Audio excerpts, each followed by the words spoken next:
What's up, guys? Coach Az. I was speaking to one of my guys after a sparring session the other week, and he confessed to me that he feels like he's lost the ability to flick the switch, to go from being the nice, humble, kind guy that he is to the animal that he feels he needs to be in order to spar effectively, to win his sparring rounds, to compete. He doesn't feel like it's a lack of hunger necessarily, but just when it comes to that moment, when it comes to that time to put on the gloves and spar, that he's just not able to flick that switch in his mind the way he used to. And he pointed out it being a pre-COVID thing. We're talking 2 years basically in terms of time. 2 years ago, before all of the COVID stuff, he felt like he could just flick this switch when it came to time to spar. He'd be that animal, he'd be able to perform, and then after it, he'd flick that switch back off, he'd go back to being his nice self, but he had that ability when the time called for it. Now, since returning after 2 years, effectively as a layoff, as a club and in the UK, we managed to do some stuff, but basically for 2 years, he wasn't training, he certainly wasn't sparring. He feels like that switch isn't there anymore and he's not able to trigger it. I shared a bunch of advice with him. We had a really good chat about it, but I thought I would talk to you guys about it in case any of this is resonating with you, if you're going through a similar thing, and hopefully some of this information will be helpful. The main question that I asked him, and the main thing that you need to ask yourself is, and this is kind of a bit of a broader philosophical term, is what are you fighting for? You don't necessarily need to be competing, because I know some of you guys, you just spar to improve yourself and you just go to sparring because you enjoy sparring. But it's still a question worth asking yourself, because if you're simply just going through the motions, then of course you're not going to be able to flick this switch in your mind. If you're just going there to train for the sake of training, you're going to simply go through the motions. That's the same with anything. If you talk to people about how to really kind of get results with weightlifting, the main thing a lot of people are going to tell you is to work on your intensity, to go there with the right intentions and not to simply go through the motions. You could take the exact same exercise, let's call it a bench press, and you could even put the same amount of weight on the bar, but you can attack that weight in a very different way. And this is very apparent in martial arts training. Regardless of sparring, if you were doing pad work, I could give you a drill, nice and simple. We'll work a jab cross. You could go through the motions of that jab cross, or you could attack that drill. So the intention that you bring to that drill is going to dramatically change the way you execute it. And the same thing happens with sparring. You need to go into sparring with a certain intention. I'll personalize this only as an example. I used to compete basically full time. So I used to train to compete. My whole intention with training, everything was focused and honed in on winning competition. So when it came to sparring, my whole objective, my whole goal, and my focus was improve my sparring so that I can win at competition. Now, I've since retired from competitive fighting. I now coach primarily. The objective and motive for my sparring practice, because I still spar, has had to change. I no longer approach it as this hungry competitor. I approach it now from 2 points of view. One, for me, it's a great form of fitness. And I mean that in a very holistic approach, both in the sense that it's great cardio, I burn a lot of calories, I sweat, but also I just know that for my own mental well-being and my spiritual well-being, putting the gloves on and sparring people is like therapy for me. It's like going to church. It cleanses me. And I'm very aware of that. I use that as motivation to get on those mats, because I know when I don't do it, I start to struggle in more ways than one: physically, emotionally, spiritually. The other way that I like to still spar is I like to lead from the front. I like to lead by example to all my members, and I like to coach on the field. I'm still in a position, I'm still physically able to coach my members and train with them. So I can spar with you and give you feedback and give you coaching. Now, when I get older, I'll stop sparring and I'll have to do that from the sideline. But I think while I'm able to, it's nice for me to be able to coach and spar with them. Let me get back to this whole point before I go off on too much of a tangent with it. I've got now new motivations to get me up for sparring.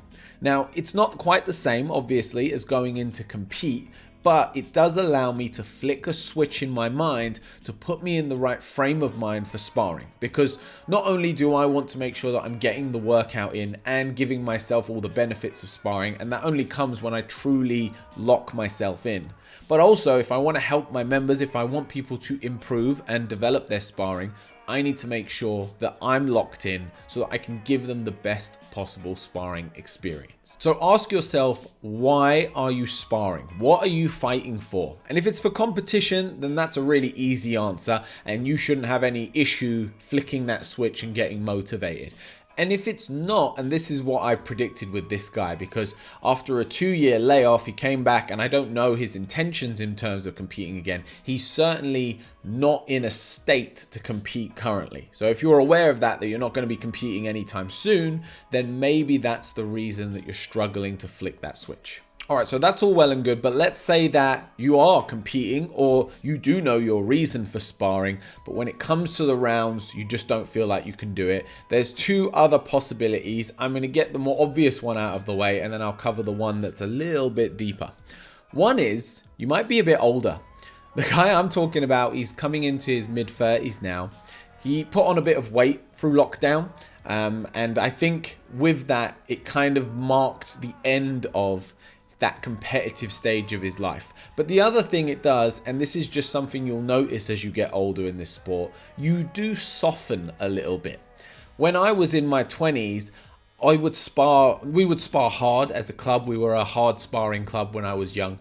But also, I had this attitude of, if it's training, it's all basically fair game. I'm not trying to hurt you, but I am trying to beat you, and I want to beat you, and I want to beat you convincingly. Because I had this just competitive mindset about it. So I'd hurt people in the gym. Like, I was a bit of an asshole, to be honest, but I'd kick people, I'd put them down on the floor, I would help them up and I'd check they were all right, but I didn't feel any way about it. Now, as I've got older, and especially as I've started coaching, I feel very differently about that. I really don't want to hurt anyone, ever.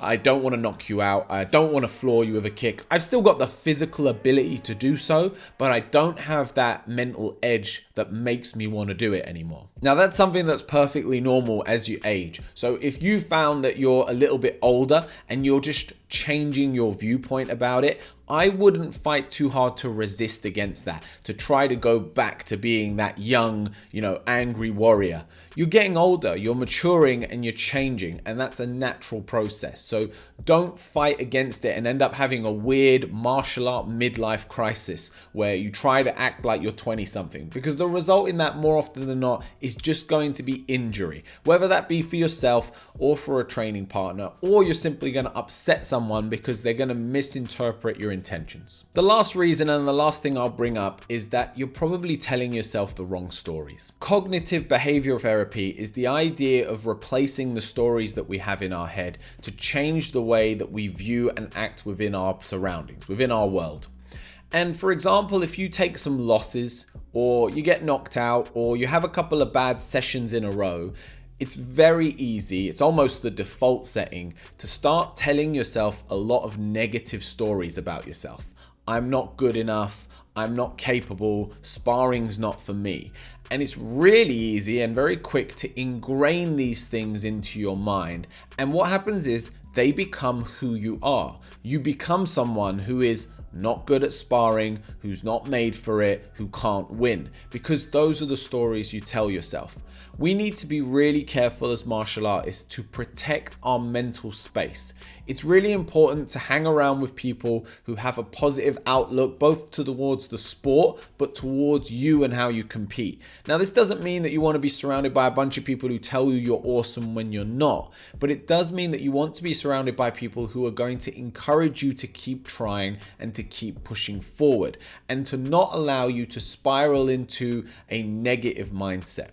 It's really important that you don't create invisible walls and glass ceilings for yourself based off of emotions and things that have happened to you in the past. Be really conscious of the conversations that are going on in your head, and you should be conscious of these throughout. Especially the time I'll say that these are the time to be really sensitive to what your mind is telling you is as you're preparing for sparring. This is where you'll know if you've got an issue here. If you start putting on your pads, or you hear coach say, right guys, pad up, it's time for sparring, check what your mind starts saying in those moments, because that's normally the trigger point for where a lot of these issues will start cropping up. If you feel a little bit sensitive about it, if you start getting a little bit anxious about it, this is probably self-inflicted through the stories that you tell yourself, that you're not going to be good enough, that you're going to get hurt, that you're not going to perform well. And you need to rewrite these stories. Fake it till you make it is something that you might have heard. But really what that means is you need to go in with the attitude of someone who is what you want to be. You want to go into sparring with the attitude that you are capable, that you are ready, that you are good, and that is what's going to manifest itself when you put the gloves on. Now, obviously, this isn't some magical pill where you say, I'm good, and now you beat everyone in the room. That's not how it works. You're going to say, I'm good, and you're going to have a terrible first round. The difference is you're not going to allow that to change the voices in your head. You're going to continue with this positive mindset, regardless of the setbacks that get put in front of you. So guys, I hope that's been helpful. There's a few ideas on how to get your edge back in sparring. If it has been, I'd really appreciate it if you could just hit that like button. It's really quick. It really helps me. Subscribe to the channel. We've got new videos coming every week, and I will see you on the next one.